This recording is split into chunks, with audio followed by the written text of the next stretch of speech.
Imagine living underground for years, not in a basement, not in a bunker, but in a complex maze of tunnels barely wide enough to crawl through. Now imagine doing this while one of the world's most powerful militaries is actively trying to find and destroy you. This isn't science fiction.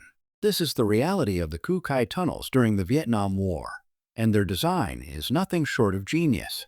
Today, we're going deep, literally, into one of history's most ingenious military engineering feats. By the end of this video, you'll understand why American forces, despite their technological superiority, struggled for years against an enemy living right beneath their feet.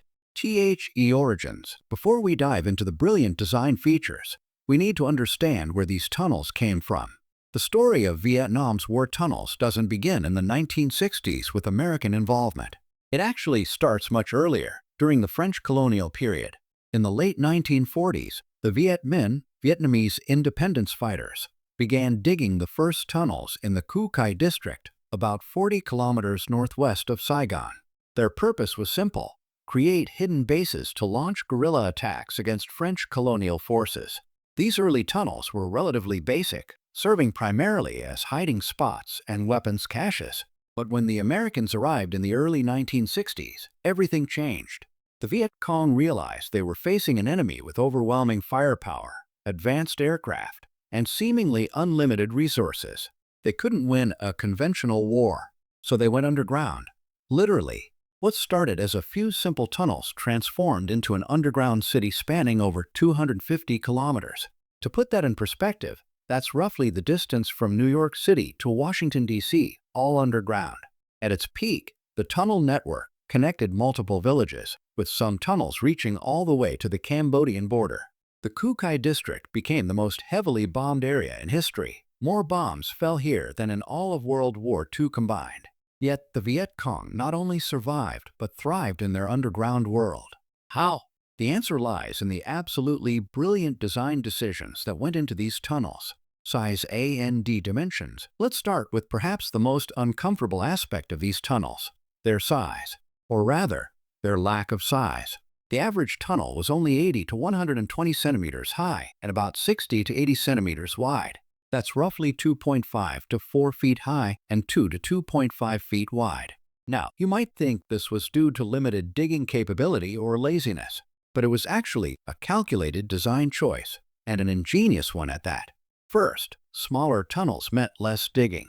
The Kukai soil was hard laterite clay, and every cubic meter excavated required enormous effort using only basic tools like shovels and hoes. By keeping tunnels small, they could expand the network faster and more efficiently. Second, and more importantly, these dimensions created a massive tactical advantage.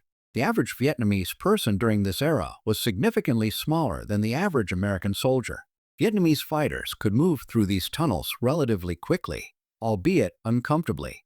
American soldiers, however, found them nearly impossible to navigate. When American tunnel rats, the brave soldiers who volunteered to search the tunnels, entered these passages, they were at an extreme disadvantage. They had to crawl on their stomachs or move in a crouched position, often with just a pistol, a flashlight, and a knife. They were slow, vulnerable, and in the enemy's home territory. Meanwhile, Viet Cong fighters knew every twist and turn. They could move faster, they knew where the traps were, and they could navigate in complete darkness if necessary. The claustrophobic dimensions that made American soldiers uncomfortable were perfectly suited to the defenders. Third, the small size made the tunnels harder to detect from above. Ground-penetrating technology of the era struggled to identify these narrow passages, especially at depths of 3 to 12 meters underground. Multi-level design. Here's where the engineering gets really impressive. The Kukai tunnels weren't just a single level of passages. They were built in multiple tiers, typically 3 distinct levels, each serving different purposes. The first level, closest to the surface at about 3 meters deep, served as living quarters and was used during peacetime or when bombing had ceased. This level was easier to dig and provided quick access to the surface when needed. The second level, at around 6 meters deep, provided better protection during bombing raids and housed more critical facilities like hospitals and command centers. The third level, reaching depths of 10 to 12 meters, offered maximum protection during the heaviest bombardments. This level was reserved for the most essential operations and provided refuge during carpet bombing campaigns. What makes this multi-level design brilliant is the strategic flexibility it provided. If one level was discovered or damaged, operations could continue on other levels.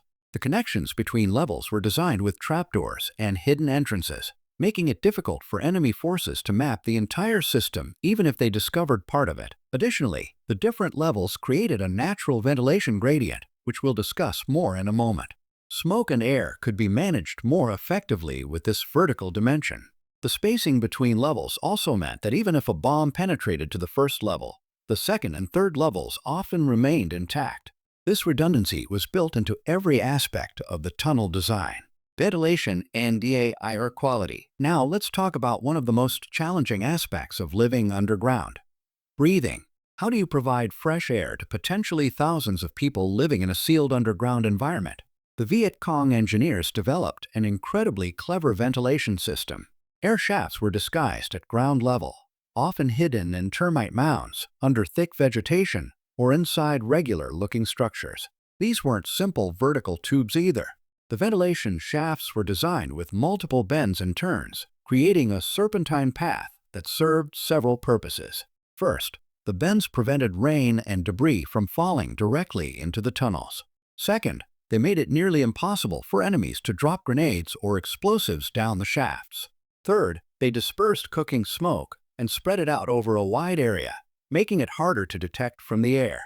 The shafts were carefully positioned to create cross-ventilation. Fresh air would enter through some shafts, while stale air would exit through others, creating a natural circulation pattern. The multi-level design we discussed earlier enhanced this effect, as warm air naturally rose through the levels. But here's the genius part. The air shaft openings were positioned away from the main tunnel complex, sometimes 50 meters or more away. They were connected to the tunnels through narrow passages. This meant that even if American forces discovered a ventilation shaft, they couldn't immediately access the main tunnel system. They'd have to dig or follow a convoluted path that likely led to traps. During heavy bombing or chemical weapon attacks, certain shafts could be sealed with wooden plugs or clay, isolating affected areas and protecting the deeper sections of the complex. Traps and defensive measures. If you think the tight spaces and darkness were enough of a deterrent, think again. The Viet Cong turned their tunnel networks into deadly mazes filled with ingenious traps designed specifically for the American tunnel rats. The most basic but effective trap was the trapdoor itself. These weren't simple hinged doors.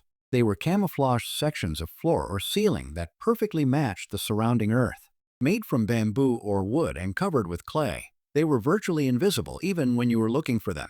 But it gets more sophisticated.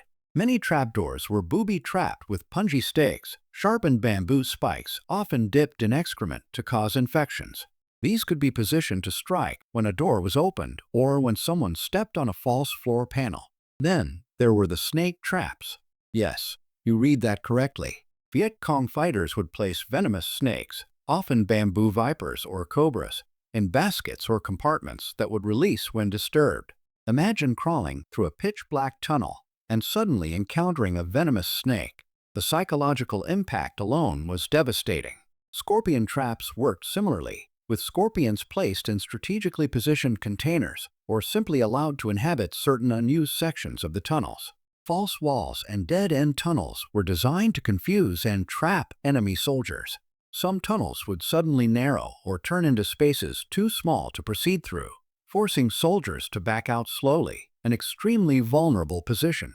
Water traps exploited the monsoon flooding. Certain tunnel sections could be rapidly flooded, trapping enemies or forcing them into prepared kill zones.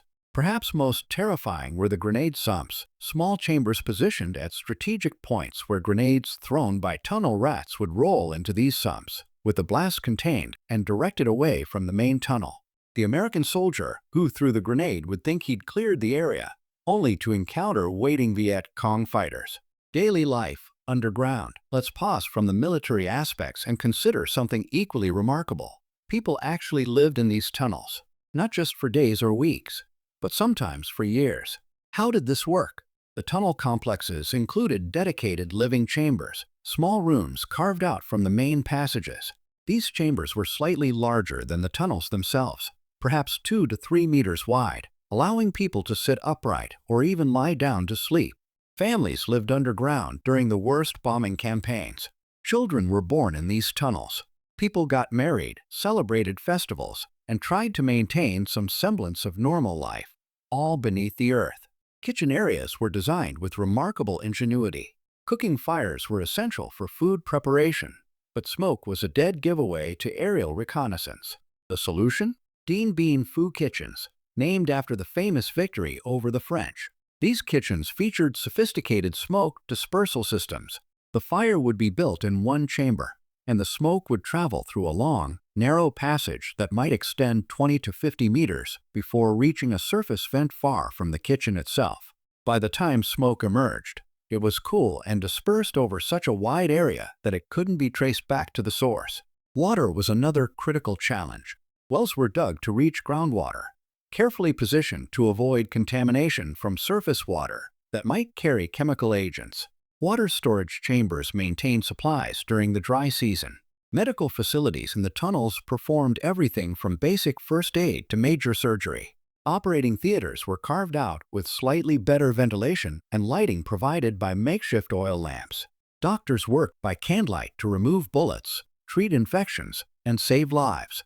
The survival rate was surprisingly high considering the conditions. Storage chambers held weapons, ammunition, food, and supplies. Rice, the staple food, was stored in waterproof containers made from bamboo or clay pots. The cool underground temperature actually helped preserve food.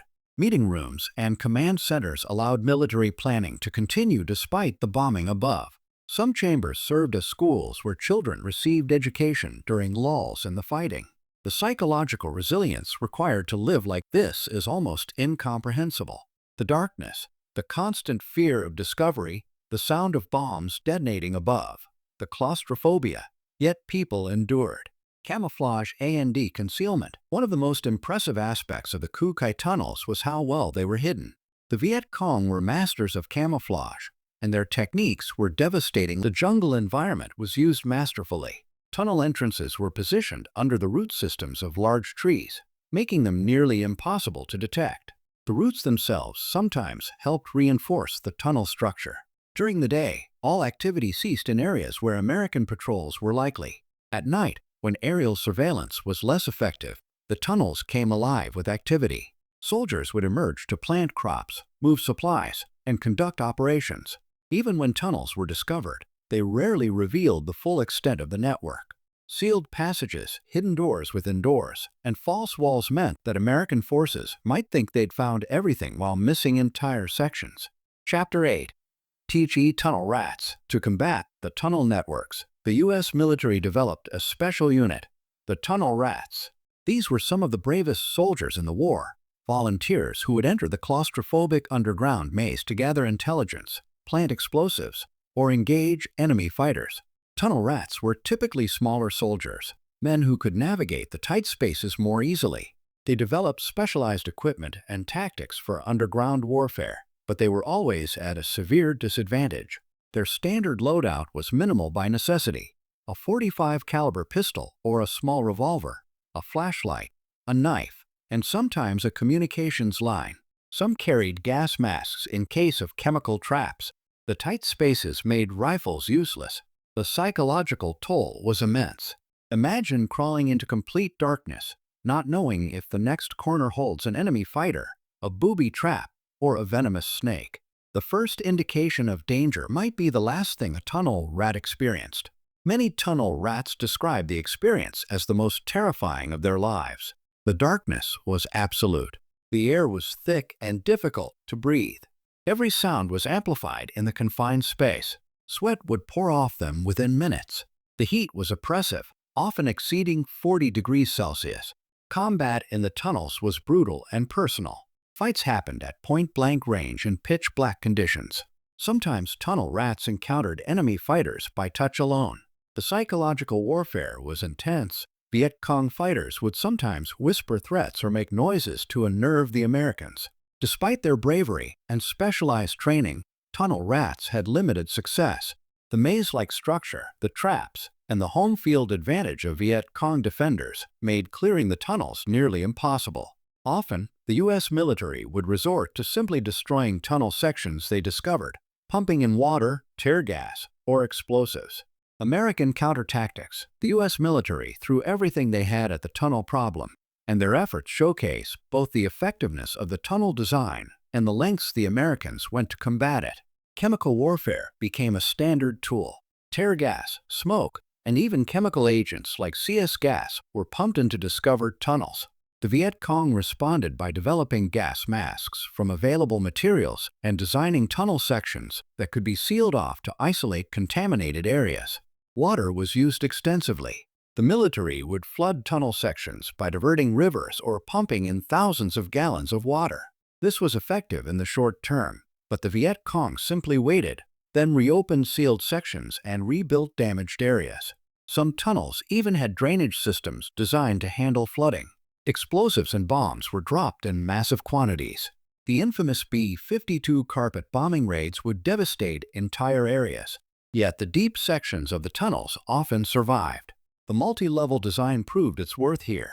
The redundancy meant that even destroyed sections could be bypassed or rebuilt. Tunnel denial operations involved filling discovered tunnels with concrete or permanently collapsing them with explosives. But with 250 kilometers of tunnels, this was like trying to empty the ocean with a bucket. German shepherd dogs were trained to detect tunnel entrances, but the pepper and other countermeasures often defeated them. The dense jungle vegetation also made it difficult for dogs to work effectively. Ground sensors and seismic detection equipment were employed to find tunnels through vibration and movement. The Viet Cong adapted by remaining still during peak surveillance hours and moving only at night. Perhaps the most extreme measure was the creation of fire support bases directly above known tunnel networks.